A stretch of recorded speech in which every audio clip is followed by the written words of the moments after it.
Wa alaikum salam wa rahmatullahi wa barakatuh. Umuvandimwe arabaza itandukaniro riri hagati y'ubumenyi no gusobanukirwa hamwe n'ubugenge. Alhamdulillah wassalatu wassalamu ala rasulillah wa ba'd. Ubumenyi ubusanzwe ni ukumenya no gusobanukirwa ikintu n'ibikigize. Kumenya ikintu no kumenya ibikigize no kugira amakuru yemewe kandi adashidikanywaho ashingiye ku kuri nyakuri ku kintu uko kimeze. Ibyo nibyo byitwa ubumenyi muri Islam. Naho iyo umuntu yibeshya ku kintu ibyo ngibyo ntago byitwa ubumenyi, ibyo biba ari ugushidikanya. Niyo yibeshya ku kintu akiza atakizi, ibyo biba ari ubujiji, n'ibyo biba ari bibi. N'izindi nzego zitandukanye ziri mu bice bigize ubumenyi. Hanyuma gusobanukirwa no kubasha kwakira ikintu mu buryo bwacyo, kandi wabwirwa icyo ubwiwe cyangwa se wareba icyo urebye ukabasha kumenya ibice byacyo n'umwanya wacyo nuko gihagaze. Ibyo ngibyo nabyo no gusobanukirwa.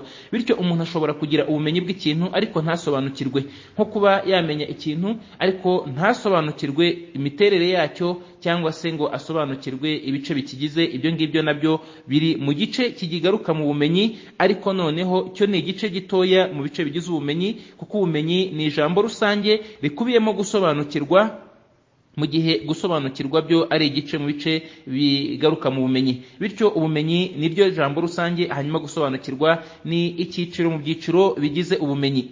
Hanyuma ubugenge ni ijambo rigendanye n'ubunararibonye, ariko bukubiyemo nanone ubuhanga, bukanakubiramo nanone ituze n'ubunyangamugayo biha umuntu gushyira ikintu mu mwanya wacyo.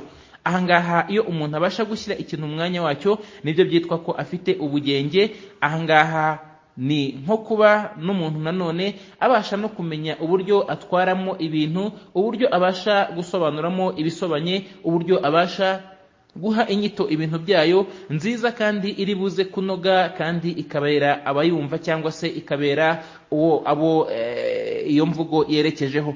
Ahangaha harimo nanone no kumenya kwitwara. Ibyo byose bigaruka kandi bikanasubira mu muryango rusange witwa ngo no gushyira ikintu mu mwanya wacyo. No mu gushyira ikintu mu mwanya wacyo harimo no kwishima mu gihe cyo kwishima, kurakara mu gihe cyo kurakara, harimo no kubiringanyiza mu gihe cyo kubiringanyiza, harimo no kumvira Imana no kwirinda icyaha. Ibyo byose bigaruka mu bugenge, kubera ko uwabashije cyangwa se ukora icyaha ntamenye kwicuza, yanahabwa icyiza ntamenye gushimira, uwo ngo ntago aba yashyize ikintu mu mwanya wacyo. Kubera ko mu gushyira ikintu mu mwanya wacyo harimo kwirinda icyaha no gukora icyiza no gushimira uwakugiriye neza no kwitura uwakugiriye neza no kuba inyangamugayo no kwirinda konona cyangwa se kototera abandi n'ibindi nk'ibyo ngibyo. Muri bya bindi byose bigaruka mu muryango mugari wo gushyira ikintu mu mwanya wacyo. Wallahu a'lam.